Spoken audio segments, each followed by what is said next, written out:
Well, hey everyone, welcome to Nativity's small group podcast. I'm Kelly Lippenholtz, Director of Adult Discipleship, and I'm joined by Tom.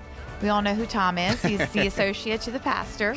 And today, Tom and I are just going to dive a little bit deeper into the weekend message, and we hope that our conversation will inform your conversation in your small group today. How you doing, Tom? Good, Kelly. I'm going to ask you some hard questions. Are you ready? All right, which I think I wrote. So Yeah, but you might not be able to answer them. I know. Okay, there we go. Okay, so we're talking about transitions, and this week is about the new beginning. Yep. So there was an ending, there was that in-between time, and now it's a new beginning that we're talking about. So tell me about a time that you had a new beginning and what that was like. Yeah, and trying to think about, obviously I had a bunch in my life from, Sure. going off to college to getting married to having kids and all that. But I think the new beginning I'm thinking about as I go through this is with Rebuilt and what we're doing. Sure. So if people don't know, we're working with other parishes. Over the last year, we've been coaching 15 parishes, and we are kind of like on this we have a new beginning coming this summer and fall. We're going to be hiring some new people, bringing some new people on board. It's kind of like ready to take off, but it's not there yet. So I think it's bringing on some new team members that it's a huge new beginning that I'm preparing for right now. And is that overwhelming or awesome or all of it? I mean, talk about like doubting at times and being overwhelmed by it. I have a kind of, quite honestly, I feel like a quiet confidence right now about it. But there are questions. Like, it's not certain. Like, I've heard, like, I feel like I'm 80% certain on some things. Okay. And I've heard in leadership, if you're 80% certain, that's about where you can be. Yeah. If you're 100% certain, you're probably not thinking it through all the way. Right. So I feel like I'm 80% certain on some decisions we got to make, but still trying to figure out a few things, set something, a direction we got to set. So, yeah, it's overwhelming, but I feel kind of good. I have doubts. I'm not sure, but I feel kind of confident at the same time, if that makes sense. Yeah, sure. So like the apostles, you see Jesus, you worshiped, but you doubted a little bit, right? Like we all do. It's the word doubt there means hesitation. Yeah, right? That's really interesting. Different look at that. That is an interesting definition. Yeah. And so I think that's kind of normal. I do have some hesitancy about some decisions I need to make and directions to go. I'm not 100% certain. I have some hesitancy, but someone I feel like I've been using the words like fail fast, right? Yeah. Fail fast. If things don't work out, then we'll change and we'll move on. Yeah. So let's talk a little bit about that. So you're heading into this new season. You say you're preparing. How do you prepare for the new season? For someone who's heading into something new, how do you prepare for that? Do you have a mission? Do you have a vision for it? Yeah, and there are some parts of this week's message that I have to pull back and say, okay, what is my vision for this next season? A year from now. I mean, I have some goals we've set, but our vision for Rebuilt, we say, is to raise up a vast armies, 144,000 people. That comes from Scripture, who are just switched on for Christ. That's what eventually we want to happen with all these parishes. So that's the vision. But what's the vision just for this season? What the next year, and what are some goals? And I know there's some things we need to accomplish in the sense of some mile markers to hit and things like that. So there is a lot of clarity, but I could probably definitely pull back and think about more again. Where are we going to be a year from now? What are we going to accomplish? Live in that moment kind of thing. I need to do a little bit more of that. Okay. All right, good. So we'll ask some of those questions in small groups. They can talk about their mission, vision for their next season. Yeah.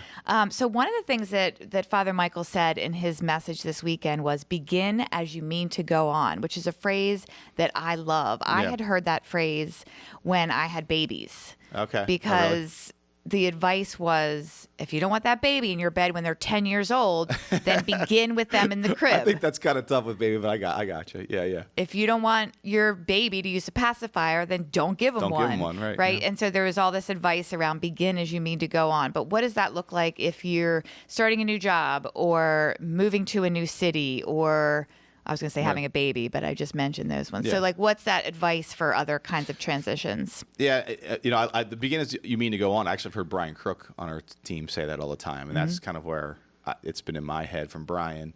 And, I had a good example from the past. When I went off to college, I went from Philadelphia, went to Loyola.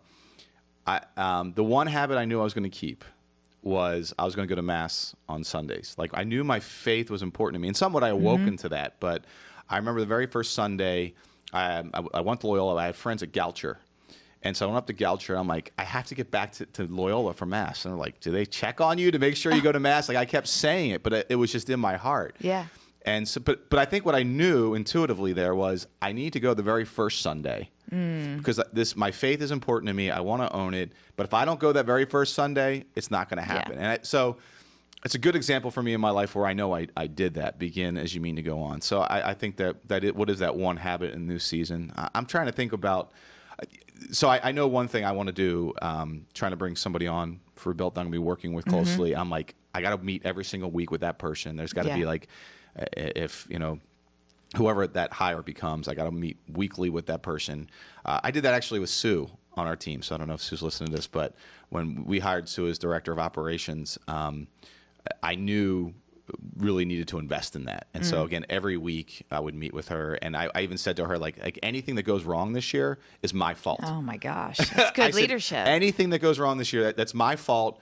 You blame me. But I will be, every week I'm going to show up. Wow. And I'm not really great with meetings. You know me. I don't love meetings. So there's the one thing in this new season coming up, kind of bringing somebody on to a position. I'm going to have to meet with that person week in, week out. That's what I'll do. There we go. That's great. Okay.